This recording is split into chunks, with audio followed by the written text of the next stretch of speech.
कृष्ण जन्माष्टमी की कहानी, बाल कथाएं। कई साल पहले एक दूरस्थ राज्य मथुरा नामक जगह पर एक बहुत ही निर्दय राजा था जिनका नाम कंस था।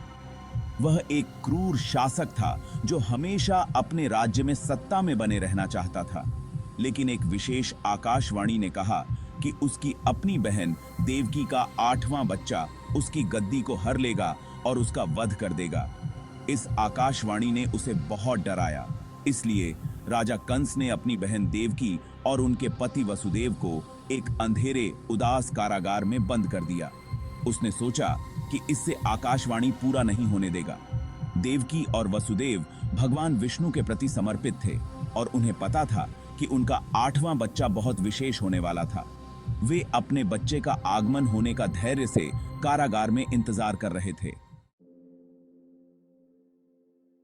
एक जादुई रात को कुछ अद्वितीय घटना घटी।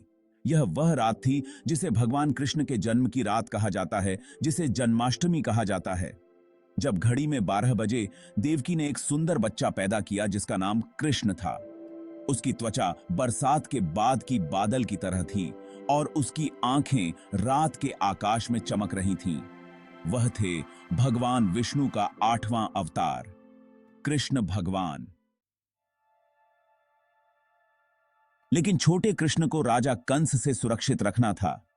कारागार के दरवाजे खुल गए और सेनापति गहरी नींद में सो गए। ऐसा लग रहा था कि ब्रह्मांड खुद ही मदद कर रहा हो। चमत्कार से कृष्ण के पिता वसुदेव उसे एक तूफानी रात में गोकुल नामक एक गांव तक ले गए। वहां उसने एक बच्ची को पाया जिसका नाम योगमाया था, जो यशोदा और नंद के पास पैदा हुई थी। वसुदेव ने बच्ची योगमाया को बच्चे कृष्ण के साथ बदल दिया। योगमाया कोई आम बच्ची नहीं थी।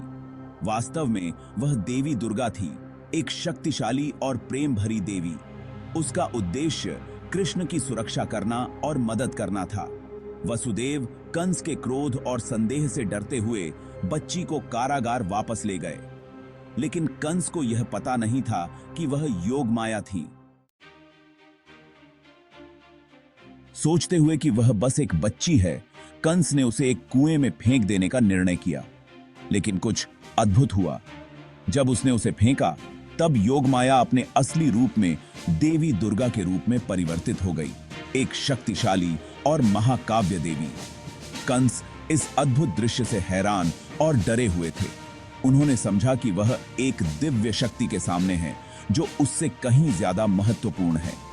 देवी दुर्गा ने कंस को बताया कि उसका समय खत्म हो गया है और उसे उसके अपराधों का फल अवश्य मिलेगा।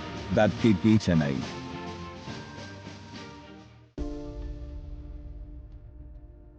कंस अपनी जिंदगी के लिए डरने लगे। उन्होंने समझ लिया कि उनका भाग भगवान कृष्ण की योजना से जुड़ा था। हर साल जन्माष्टमी पर लोग भगवान कृष्ण के जन्म का जश्न मनाते हैं। देवकी और वसुदेव के 8वें बच्चे, दिव्य बच्चे को याद करते हैं जो दुनिया में प्यार और ज्ञान लाया। वे उनके जन्म की कहानी, योगमाया के साथ विनिमय और देवी दुर्गा की शक्तिपूर्ण हस्तक्षेप को याद रखते हैं। यह हमें याद दिलाता है कि भलाई और प्यार हमेशा अंधकार और क्रूरता पर विजय प्राप्त करेंगे। भगवान कृष्ण के जन्म की कहानी, योगमाया के साथ विनिमय और देवी दुर्गा का दिव्य हस्तक्षेप जन्माष्टमी पर बड़े श्रद्धा और सम्मान के साथ मनाई जाती है। भगवान कृष्ण की जीवन की कहानी आज भी लोगों को भक्ति, करुणा और दिव्य कृपा का मार्ग तलाशने के लिए प्रेरित करती है।